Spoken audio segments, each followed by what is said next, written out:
সুস্মিতা, আজকে আমরা একটা ওটি রেখেছি, তাড়াতাড়ি বেরিয়ে যাবে, একটু বলে দাও ওদের। ম্যাডাম বলছি, আমার যে একজন আত্মীয়র কথা বলেছিলাম বাংলাদেশে, হ্যাঁ। তোর কলকাতায় এসে আইভিএফ করেছিল, তোর ফেলিওর গেছে, তো ওটাই চিন্তিত যে আবার আইভিএফ করা যাবে কিনা।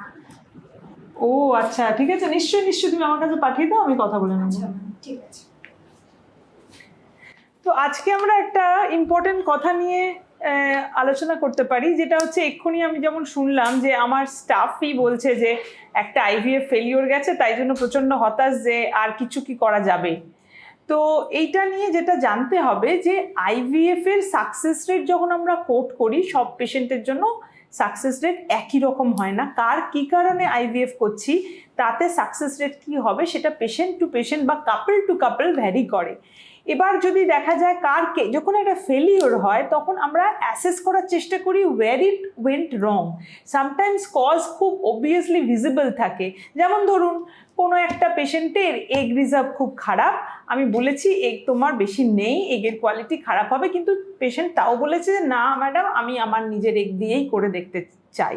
তো ইন দ্যাট কেস যখন তার ফেলিওর হয় তখন একটা এক্সপ্লেনেশন আছে যে আমি বলেছিলাম যে এমব্রিও কোয়ালিটি অত ভালো নাও হতে পারে এবং সত্যি সেটা হয়তো হয়নি। তাই এটা কাদের হয় বেশিরভাগ ক্ষেত্রে, যারা হচ্ছে একটু এলডারলি গ্রুপের মধ্যে পড়ে 40-42, তাদের ক্ষেত্রে সাকসেস রেট অনেকে আইভিএফ করলে অনেক সময় কম থাকে। বাট যদি দেখা যায় যে সেইটা না, তো তখন দেখতে হবে যে আর কি ফ্যাক্টর থাকতে পারে ইউটেরাসের মধ্যে। এই যে জরায়ুর মধ্যে যে এন্ডোমেট্রিয়াম বলে যে লাইনিংটা থাকে, this is the very important thing. এইটাতে যখন কারোর কোনো প্রবলেম থাকে তারও কিন্তু সাকসেস রেট হ্যাম্পার করতে পারে। তো যে কোনো পেশেন্ট যদি কোনো একটা ফেলিওর হিস্ট্রি নিয়ে আসে তখন আমাদের খুব চুলচেরা বিচার করে দেখতে হয় যে ওয়্যার ইট ওয়েন্ট রং। এটা কি তোমার এমব্রিওতে কোনো প্রবলেম ছিল, এগে প্রবলেম, শুক্রে প্রবলেমের জন্য, অথবা তুমি কোথায় করেছো, সেটআপে কত ভালো সেটআপে করেছো, তারপরে তোমার এন্ডোমেট্রিয়ামের কোনো প্রবলেম ছিল কিনা সেটা তার আগের যে ফাইল আছে সেটা দিয়ে আমরা গো থ্রু করে বোঝার চেষ্টা করি, কোথাও কখনো বলা হয়েছিল কিনা যে এন্ডোমেট্রিয়াম অত ভালো না। তো এইগুলো ডিফারেন্ট ফ্যাক্টরস থাকে, এগুলো না অ্যাসেস করে আমরা কখনো করি না, নাহলে তো আমারও আবার ফেলিওর হবে। তো পেশেন্টকে যখন সাকসেস দিতে হয় তখন আমাদের কিন্তু অনেকগুলো জিনিস ভেবেচিন্তে দিতে হয়। বাট এইটা নিয়ে কখনোই মানে ভীষণ উদ্বেগ করে নিজের প্রেশার বাড়িয়ে আর হবে না ডিপ্রেশনে চলে যাওয়া, এটার কোনো মানে হয় না। কারণ একবার সাকসেস হয়নি মানে যে সেটা বারবার হবে না এরকম না।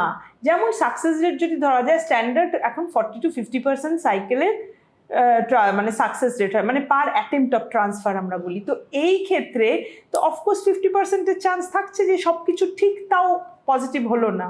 তো এখন যদি এই পেশেন্ট যদি 50%-এর মধ্যে হয়, তার সবই ঠিক ছিল কিন্তু হয়নি, তো অফকোর্স প্রবাবিলিটির দিক থেকে দেখতে গেলে আবার একটা সাইকেল করলে অফকোর্স তার হওয়ার চান্সেস খুব ভালো। তো একে আমরা কি বলি, কিউমুলেটিভ প্রেগনেন্সি।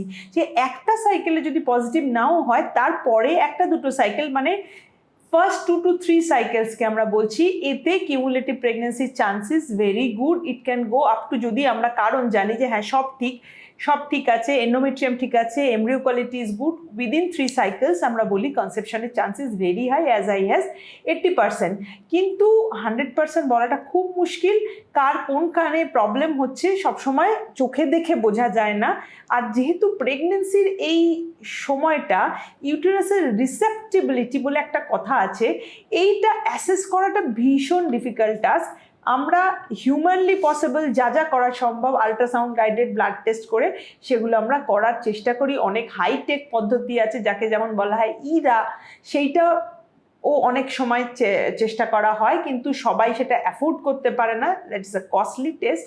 এবং বিরাট বড় এভিডেন্স বেস নেই যে এটা সাকসেস রেট কতটা ইমপ্রুভ করতে পারে। তো এগুলো কেন এসছে just to give hour patient the best possible success. তাই আমরা বিভিন্নভাবে বিভিন্ন test, maybe it is experimental, but ওই টেস্টের এক্সপেরিমেন্ট থেকে যদি আমার পেশেন্টের 1% টু ইনক্রিজ চান্স থাকে, তো আমরা অফকোর্স সেটা পেশেন্টকে অফার করার চেষ্টা করি। তো এখন যেটা সুবিধা আপনাদের, যে এই কলকাতায় বসেই ওয়ার্ল্ড ক্লাস, পৃথিবীর যত জায়গায় যত ট্রিটমেন্ট অ্যাভেলেবল হতে পারে, everything is possible here in Kolkata. তো আমাদের ক্লিনিকেও আমরা সব ধরনের ট্রিটমেন্ট অফার করি এবং আপনাকে যথেষ্টভাবে কাউন্সিলও করা হয় যে কি কারণে ফেলিওর হয়েছে এবং এরপরে আমরা কি করতে পারবো। তো আপনাদের সেই আলোর দিশা দেখানোটাই আমাদের কাজ।